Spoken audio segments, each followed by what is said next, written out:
Mr. Men Adventure in Egypt. Little Miss Splendid was on holiday in Egypt with her friends. They were traveling down the River Nile to see the Pharaoh's treasures. "I think I would have made a splendid Pharaoh," said Little Miss Splendid. "Don't be ridiculous," said Mr. Grumpy. As they sailed down the Nile, they came to the great temple at Luxor.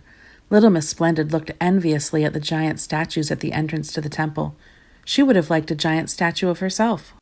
A giant statue of Queen Splendid of the Nile. Inside the temple, the columns and walls were covered in ancient Egyptian writing. Mr. Nosy could not understand the hieroglyphics. "I wonder what it says," he asked. "That says Big Nose," laughed Little Miss Trouble. Outside the temple, they found some camels, and one, who looked as grumpy as Mr. Grumpy, ate Little Miss Splendid's hat. "That's my best hat," cried Little Miss Splendid.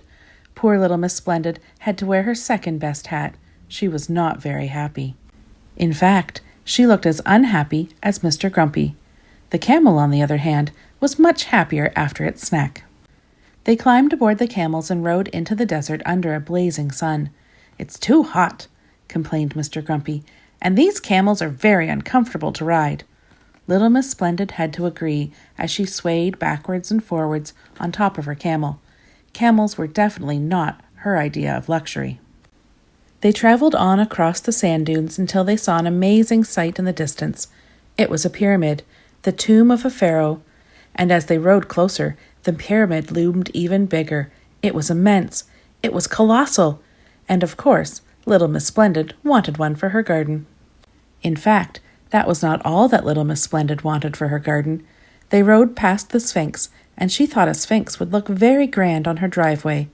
"Or maybe two of them," she said, "either side of my gate." "Why not three?" muttered Mr. Grumpy. It was dark and cool inside the pyramid. "It's too cold," complained Mr. Grumpy as they followed a very long winding passageway up and down the countless steps and around many twisting turns. It made Mr. Worry very nervous. Finally, they reached the chamber in the center of the pyramid, where they found a sarcophagus, and in the sarcophagus was a mummy. "Look at all those bandages," said Little Miss Somersault. "Mummies must have been even more accident-prone than Mr. Bump." There were even more treasures at the back of the room, where Little Miss Splendid found the Pharaoh's crowns and headdresses, which of course she had to try on. She sat on the Pharaoh's golden throne. "Now this is the life. This is the real me," she announced.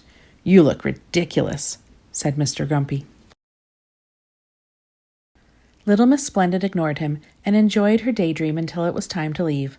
But nobody could remember the way out. "Oh my goodness!" shrieked Mr. Worry. "We're trapped! We'll never get out! We're doomed!" Mr. Noisy could shout for help, suggested Little Miss Somersault. So Mr. Noisy shouted at the top of his very, very loud voice, "Help!"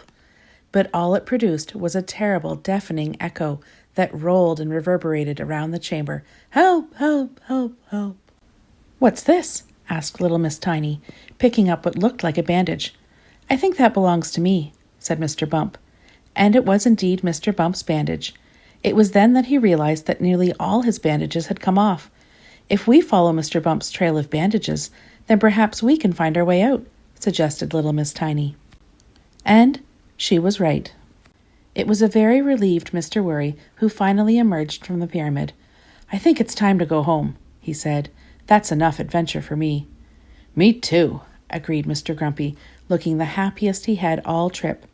And Little Miss Splendid could not wait to get home and change her hat. Can you guess what was the first thing that Little Miss Splendid did when she got home? After putting on a new hat, that is. She rang her builder and ordered a pyramid and a statue, 2 sphinxes, and a modest-sized temple. But no camels.